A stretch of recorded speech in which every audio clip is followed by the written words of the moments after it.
What is it like living when a billion people think you're a god? No, I'm no god. I'm Sachin Tendulkar, and it feels comfortable to be Sachin.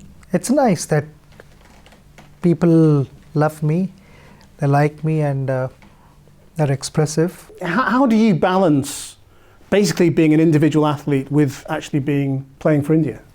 See, cricket, though people say that it's a team sport, but there are constantly two individuals competing against each other. There is always one bowler and one batsman at a time.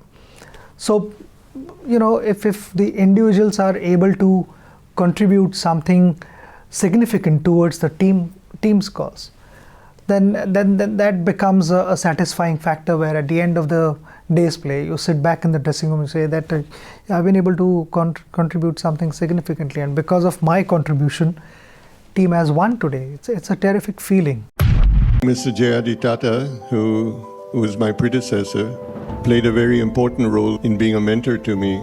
The day he handed over to me, which is a little bit surprising, I was terrified because he was staying on in the office, and I thought he would continue to run the group from where he was. I was truly terrified. I thought this was going to be a hypocritical handover. What it actually turned out to be was he gave me most of my inspiration, most of the support I needed in those early days.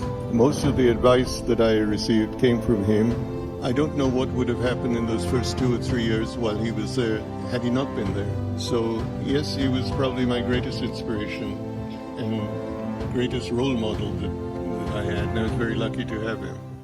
Success teaches you to be humble in life. If you are able to control your mind, you can actually do a lot of things better in life. Because mind is the most powerful thing. We all think it's a physical, I am tired, I can't run more. It's the mind that is telling the body you can't run. That's People think right. the hard work, the discipline, the honesty, it's the mind that is much more stronger. And these are the things that you keep teaching the youngsters. Many years ago, when I landed in Mumbai 24 years ago, Rajni sir was shooting for a Hindi film. So I saw him from far. He was standing in front of a big mirror, and he was practicing how to do the cigarette throw in his mouth and get it right. And I saw for hours, there were a lot of actors and they were doing their thing, they were having lunch, but Rajni sir kept on practicing it, and he was getting it right every time like he does in the film, but he kept practicing it. And one of the learning lessons of my life that, someone of his stature, someone of his talent, someone of his greatness keeps on working so hard so that all of you are always happy. So thank you, sir, for teaching me that. So I come as a fan. In India, another early and insightful decision was to create the Indian Institutes of Technology. These are leading engineering and technical institutions that are government supported. I still vividly remember as a teenager jumping onto a crowded train in Chennai and traveling for 24 hours to attend my school at IIT Kharagpur. And that opportunity changed the course of my life.